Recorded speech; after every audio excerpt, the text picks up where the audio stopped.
रात 2:11 बजे आरव की आंख अचानक खुली। कमरे में पूरी तरह सन्नाटा था।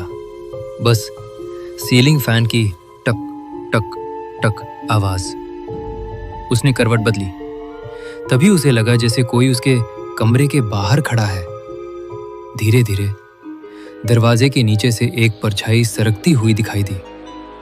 आरव ने सोचा शायद मम्मी होंगी, लेकिन अगले ही पल उसे याद आया मम्मी पापा तो 3 दिन पहले गांव गए हुए थे। घर में वो बिल्कुल अकेला था। उसका गला सूख गया। 3 दिन पहले आरव को अचानक अपने दादाजी का फोन आया था। बेटा, इस बार गर्मियों में हमारे पुराने घर आ जाओ, बहुत दिन हो गए तुम्हें देखे। आवाज बिल्कुल वही थी, लेकिन कुछ अजीब भी, थोड़ी भारी, थोड़ी खुरदुरी।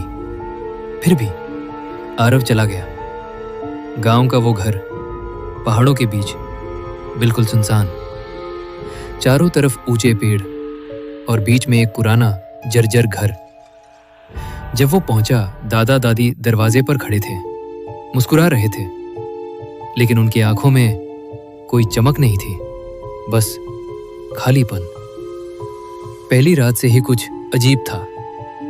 दादी खाना बनाती, लेकिन कभी खुद नहीं खाती। दादाजी बस उसे देखते रहते, घंटों तक, बिना पलक झपकाए। और सबसे अजीब, घर में हर जगह पुराने फोटो फ्रेम थे, लेकिन हर फोटो में चेहरे धुंधले थे, जैसे किसी ने उन्हें मिटा दिया हो। तीसरी रात आरव की नींद खुली।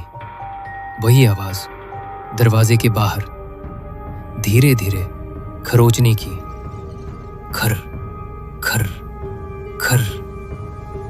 उसने हिम्मत करके दरवाजा थोड़ा सा खोला। कॉरिडोर में अंधेरा था, लेकिन उसे साफ सुनाई दे रहा था नीचे किचन से किसी के चबाने की आवाज, जैसे कोई कच्चा मांस खा रहा हो। आरव धीरे धीरे सीढ़ियों से नीचे उतरा।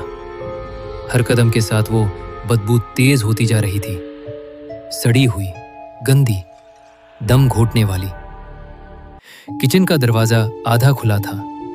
उसने अंदर झांका और उसका खून जम गया। दादी फर्श पर बैठी थी। उनके हाथों में कुछ था, कुछ लाल, कुछ हिलता हुआ, और वो उसे खा रही थी। उनका मुंह पूरा खून से भरा था। अचानक दादी ने सिर उठाया। उनकी आंखें पूरी सफेद थीं और होठों पर वही नकली मुस्कान। आरव, सो क्यों नहीं रहे? आरव पीछे हटने लगा, लेकिन तभी उसके पीछे से आवाज आई, कहाँ जा रहे हो बेटा? वो पलटा। दादाजी उसके पीछे खड़े थे, लेकिन उनका चेहरा धीरे धीरे पिघल रहा था, जैसे मोम। आरव भागा सीधे ऊपर कमरे की तरफ। दरवाजा बंद किया, लॉक लगाया, लेकिन अंदर पहले से कोई मौजूद था। बिस्तर पर 2 सड़ी हुई लाशें पड़ी थीं, दादा और दादी की, उनके असली शरीर। पीछे से दरवाजा धीरे धीरे खुला और वही नकली दादा दादी अंदर आए। अब उनकी मुस्कान गायब थी, बस एक भूख थी। दादा ने फुसफुसाकर कहा, हम बहुत समय से किसी का इंतजार कर रहे थे। उस रात के बाद आरव कभी वापस नहीं आया, लेकिन गांव के लोग कहते हैं उस घर के बाहर अब 3 परछाइयां दिखाई देती हैं। 2 बुजुर्ग और एक लड़का, जो खिड़की से बाहर देखकर मदद मांगने की कोशिश करता है।